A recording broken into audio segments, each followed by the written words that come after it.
episode of the NCBeerBuzz. Today we're up at Heyday Brewing up in North Raleigh, and I'm with the Head Brewer Thorne Watkins. And we're going to explore, because this is not just a brewery, it's, for lack of a better term, a brew pub. They've got beer, food, but we're going to start to find out what brought Thorne to this location.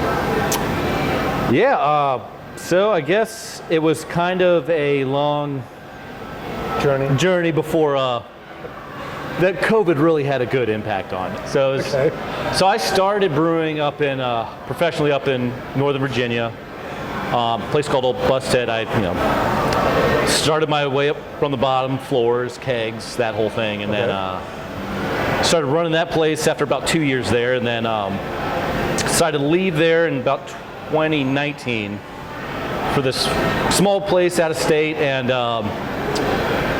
late February, March 2020, COVID hit. Right. They shut that whole town down. I go back to Northern Virginia and have to figure it out. Sure. Start working at one of my buddies' breweries. It's a small little 3-barrel thing. Actually, just did a collab with them, Altered Suds. Okay. Was there for a little bit. From there, I went down to Virginia Beach, to Commonwealth. Did about a year there, and then had the opportunity to come down here. April 2021.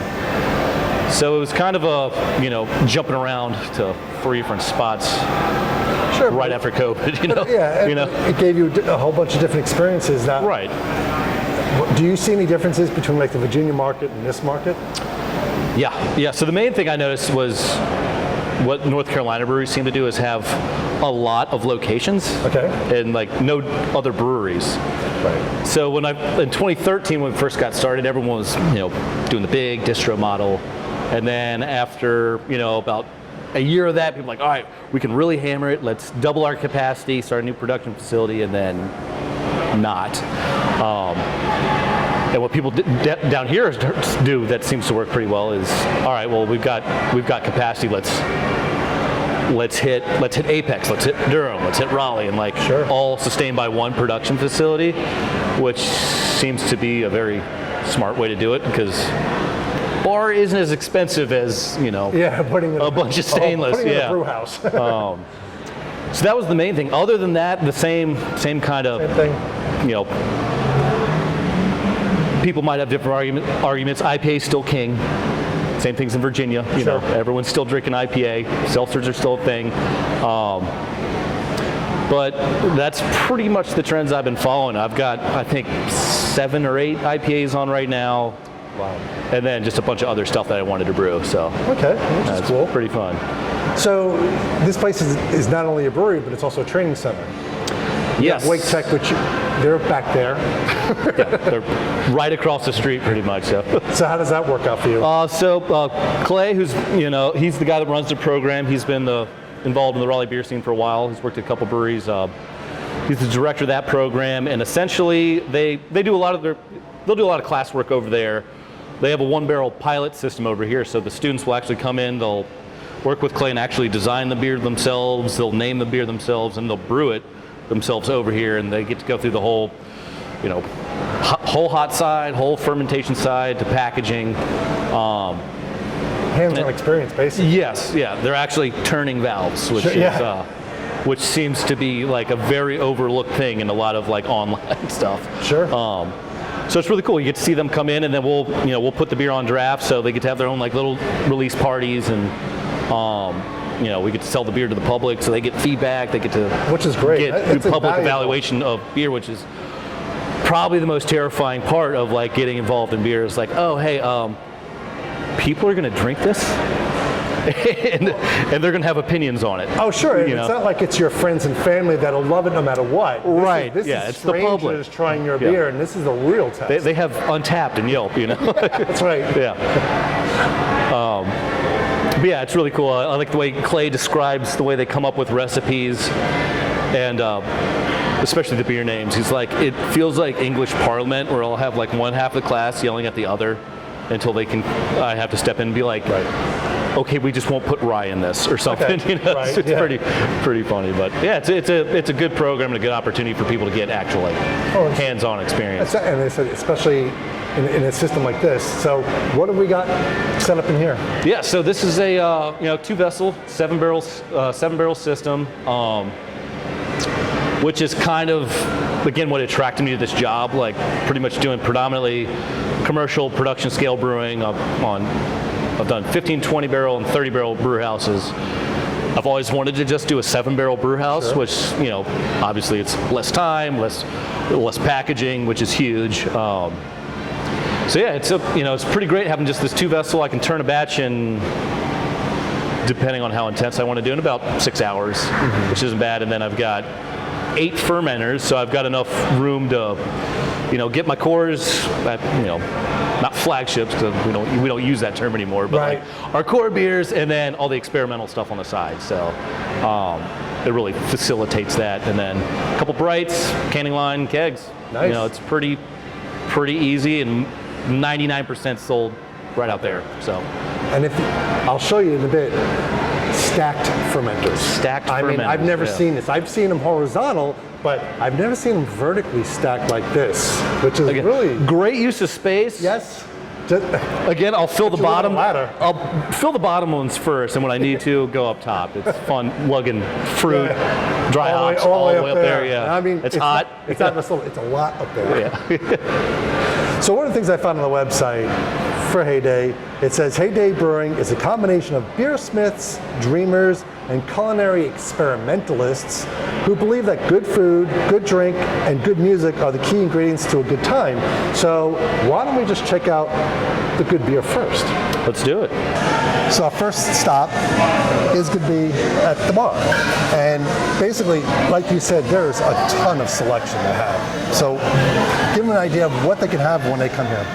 So, like I said earlier, I've got usually 6, 7, 8 IPAs on at once. Different styles, a lot of hazies.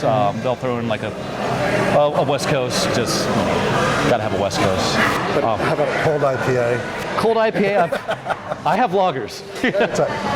Remember that. I have lagers. IPAs, again, like, I love them, but I mean, I'm drinking Pilsner all day. Sure. That's kind of where my beer direction is going. I've got, a Vienna American style, I've got a German, I've got a Czech style on right now. Irish red. Yes. Yeah. Still an ale, but close. Yes. Yeah, the Irish red ale, the English pale ale are like the two of the first beers I brewed commercially. Okay. Iterations of that beer that I was like, those are the beers I learned to drink on. I was like, yep, that's craft beer. I want more of that. So I kept those going. And how often, does this change? How often do you see it change there? It's every week or two. Okay. There's 18, so something's always coming off and on. And the website will have that list. Yeah, it's synced to our Untapped, so update Untapped, and then it'll update the website. So that's good. So you have honestly a ridiculous variety of beer that will appeal to anybody. And they also do sell cocktails. Yeah, we got cocktails, wine, liquor, the whole thing. It's pretty much going to appeal. Yeah. It's going to appeal to anybody if you come here to have the beer. But what goes good with beer is food. Beer and food pairings. Absolutely. Let's go check out the restaurant part. So the other half of the building, they have food, and it's a pretty decent menu from what you have. It's very diversified. I've seen burgers. You've got salads. You've got wraps. Yeah, so the idea behind the restaurant side was, we didn't want to have food trucks out all the time, just because that's its own issue. But love food trucks, but it's good to have something built here. Sure. But over the last year and a half or so, we just realized people want like bar food that is a little elevated. So that's kind of what we do. We make our own sourdough pizza crust. It's made with Irish red.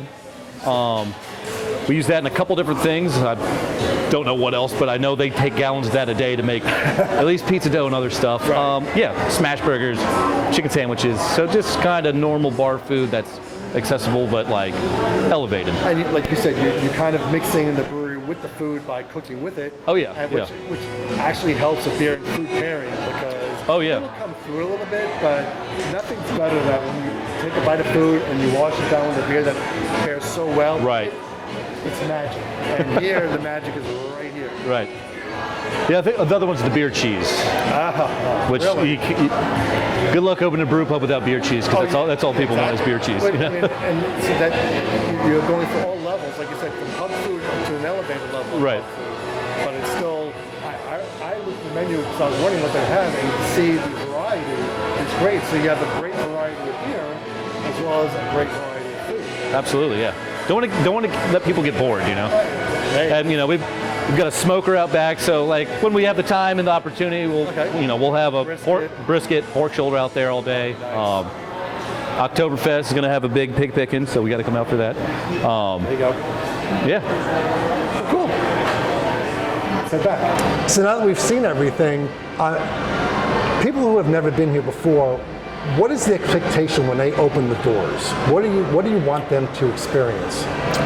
So my main thing, really about any brewery, is like I want to walk in there and, you know, if I just see the title of the brewery, I'll know where I'm at. But like, I want it to be like an individual, like, oh, I know I'm at Heyday. Right. You know, you walk in our doors and first thing you see is like all the grain I'm using right on the sides next to a huge mural we got done by a local artist, and then try to put little aspects of, you know, everyone that works there, their personality, like into, you know, the decor or the musicians we got, you know, usually 3 times a week. Wow. So try to make it, you know, a little bit of ourselves. Which is great. You know, individuality, right? Because that's going to make it stick in people's minds. Right.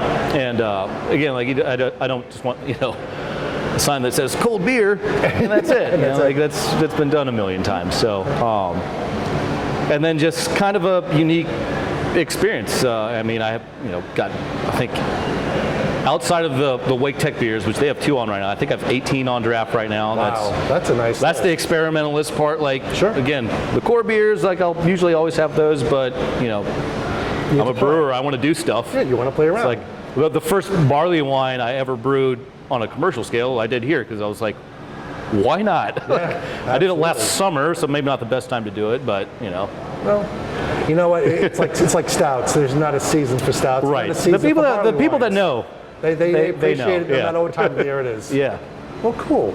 And we see that it is, well, because you've got food and beer, but it is kid-friendly, but dogs have to stay outside. Yes. Which is because they are serving food here. Right. If we didn't have the health thing with the kitchens, yeah, I'd be like dogs all day. But so how do people find how to get here? So we're on Facebook, Instagram, heydaybrewing.com. Right. We're right off the, 540 and 401. So 540, hit the Lewisburg exit. Yep, Lewisburg. And not even a mile up, you make a right, and you just you'll drive run into it. Yeah. Complex. You can't miss it. Yeah. Yeah, other than that, it feels like you're driving into a neighborhood, which is kind of the idea, you know, because it is. We're right in the middle of a neighborhood brewery. A neighborhood. You know, that's our immediate market. We want to take care of them first, but you know, my goal as, you know, the guy making these beers, I want beer travelers coming from out of town being like, I got to stop here. You know, that's the goal. So that's good, and that's what you got to do. So make sure you come up to Heyday Brewing up in North Raleigh. Check out the website, all the social media. Just come here and enjoy good food, good beer, and good times with music mixed in between. Yes, absolutely. And remember to drink local and keep your beer dollars in North Carolina.